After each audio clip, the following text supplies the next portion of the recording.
نن درته زما عزتمندو یو ډیره عظیم الشانه او خاص وظیفه بیانوم. دا مختصر وظیفه ده لیکن ډیره زیاته طاقتوره او ډیره زیاته پاورفل وظیفه ده. دا د اسم اعظم وظیفه د ستاسو تقدیر لره بدلونکې وظیفه ده. د ستاسو د ژوند ناممکنه حاجتونه او ناممکنه دعاګانو لره پوره کوونکې وظیفه ده. د ستاسو د ژوند نه د مشکلاتو او د پریشانو نه د ختمولو دپاره یو ډیره خاص وظیفه ده. دا صرف یو پیره په خپل ژوند کې لازما ازمو کوي. ډیر په خشوع وضو سره تاسو دا وظیفه او دا عمل وکړئ، انشاءالله تعالی ژوند به مو الله جل شانه بدل کی، تقدیر به مو الله جل شانه بدل کی، دعاګانو لره به مو الله جل شانه ډیر زر د قبولیت درجه ورکي. الله جل شانه به د ستاسو تمام دعاګانې په خپل دربار عالیه کې قبول او منظوري وګرځوي. زما عزتمندو دا وظیفه ډیره مجرب ترینه وظیفه ده چې د کلونو راځي د بزرګان دین، د اولیاء کرامو او د کابرینو نه، د علماء کرامو نه دا ډیره ازمایل شوی وظیفه ده. دا داسې خاص اسم اعظم او وظیفه ده چې دې وظیفه کوونکې چرته هم ناکامه شوی نه دی، نامراده شوی نه دی. الله جل شانه هغوی ته په هر قدم باندې کامیابی ورکړې ده. د ستاسو د تمامو پریشانو حل، د ستاسو د تمامو تکالیفو حل او د ستاسو د تمامو بیمارو حل په دې وظیفه کې پروت دی. دا داسې وظیفه ده چې دا د تمامو حاجتونو او مقاصدو چابي ده. که تاسو غواړئ چې زمونږ دعاګانې دې فوراً قبول شي او دنیا آخرت کې دې مونږ ته کامیابي ملو شي او خوشحالي دې مونږ ته ملو شي، په ژوند کې مو عظیم الشان برکات راشي، او چې د څه دپاره د کوم حاجت دپاره تاسو دا وظیفه کول غواړئ نو هم کولی شئ. که د رشتې دپاره کول غواړئ کولی شئ، په رشته کې مو بندش وي، رکاوټ وي، یا تاسو رشته شوې ده خو واده دپاره اسباب و بندوبست نه برابریږي، نو د دې دپاره تاسو دا وظیفه وکئ. انشاءالله تعالی الله جل شانه به تاسو ته بهترین ځای کې رشته هم در نصیب کی او د ستاسو دپاره به اسباب هم مهیا کی.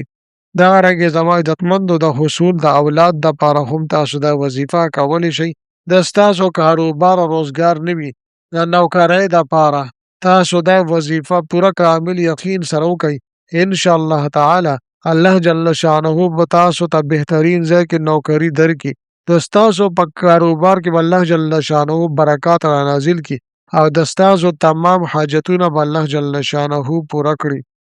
زما عزتمندو د دې دپاره څه خاص ورځ مقرر نشته، نه د دې دپاره څه خاص ټیم مقرر شته دی، خو زما عزتمندو دا خبره تاسو یاد ساتئ چې مکروه ټیم کې به تاسو دا وظیفه د عمل نه کوئ، ځکه مکروه ټیم کې دا وظیفه او دا عمل نه کیږي، ځکه چې دا 12 رکعاته نفل کول دي او نفل صرف هغه ټیم کې کیږي چې مکروه ټیم نه وي. زما عزتمندو مکروه ټیمونه 3 دي. کله چې د سحر اذانونه وشي نو تر اشراقو پورې، دغه رنګې د غرمې په ټیم کې او د مازدیګر مونځ چې کله تاسو وکړو تر ماسخوتنه پورې تاسو دا وظیفه او دا عمل نشئ کولی. بل دا د زما عزتمندو چې د دې دپاره بل شرط دا دی چې داسې خاموشه ځای کې به تاسو دا 12 رکعاته کوئ چې هلته څوک نه، تاسو ته خواته څوک درځي نه، ستاسو توجه او دیان الله جل شانه طرف ته برابر وي او پوره خشوع وضو سره تاسو 12 رکعاته مونځ مکمل کړئ. بل دا زما عزتمندو د دې دپاره اودس چودام لازمي دی، تاسو به خامخا اودس چودام کوئ او د هغې نه پس به بیا تاسو د 12 رکعاته نفل او دا وظیفه به کوئ. اوس زما عزتمند راځم عمل طرف ته مکمل ترتیب او طریقې کار زه تاسو ته بیانوم. که چېرې زما چینل مو لا تر اوسه پورې سبسکرایب کړي نه وي نو برای مهرباني دا چینل سبسکرایب کړئ. سبسکرایب سره خوا کې د ټلۍ والا نشان دی، دا تاسو کلیک کړئ او سلیکټ آل یې کړئ، د دې لپاره چې د هر راتلونکي ویډیو نوټیفیکیشن تاسو ته ملاویږي. زما عزتمندو زما د حوصله افزایي دپاره ویډیو ضرور لایک کړئ او لاندې کمنټ کې تاسو ماشاءالله، سبحان الله، جزاک الله یا د دې په شانتې نور ښکلي الفاظ منشن کې ولیکئ، دې دپاره چې ما له حوصله افزایي ملاویږي او نور ډېر ښکلي وظایف زه تاسو ته په دې چینل کې راوړم. زما عزتمندو د دې وظیفې ترتیب او طریقې کار ډیر زیات آسان دی که چېرې تاسو په غور سره ورته غوږ کېښودو او که چېرې تاسو صحیح طریقې سره دا ونه رېدا نو بیا به تاسو د دې په پته باندې پوهه نه شئ. زما عزتمندو د دې ترتیب او طریقې کار دا دی چې تاسو به 12 رکعاته نفل کوئ.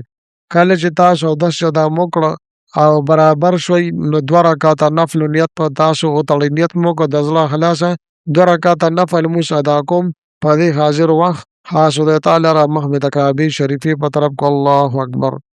کله چې زما عزتمندو تاسو سبحانک اللهم ووایې او الحمدلله رب العالمین ولا الضالین آمین دا تاسو ولولئ نو بیا به 12 پیرې 12 ځله به تاسو قل هو الله احد دا صورت مبارکه به تاسو ولولئ.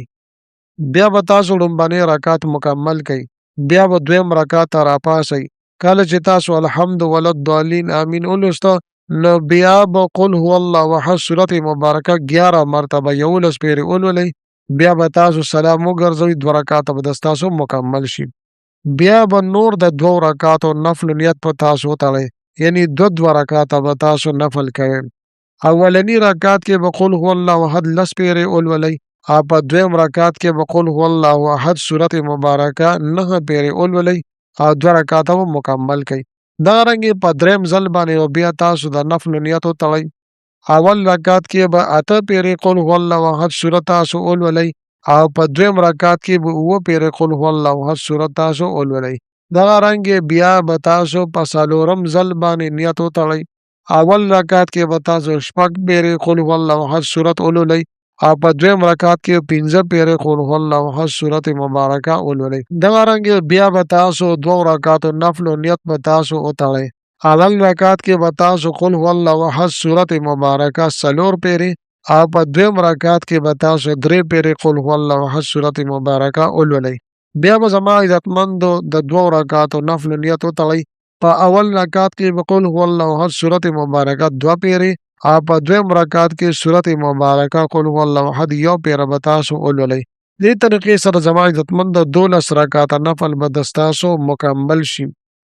کله چې ستاسو 12 رکعاته نفل مکمل شو نو اوس به تاسو یو بله طریقه کوئ. طریقه دا ده چې د دې چې کوم ثواب دی دا به تاسو نبی کریم صلی الله علیه وسلم ته او د هغوی اهل و عیال ته امام علی او حسن او حسین فاطمه رضی الله تعالی عنها او زینب او ام کلثوم او رقیه رضی الله عنهما هغوی ته به د دې ثواب وبخئ.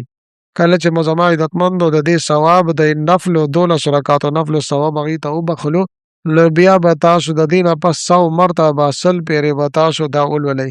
وإلهكم إله واحد لا إله إلا هو الرحمن الرحیم.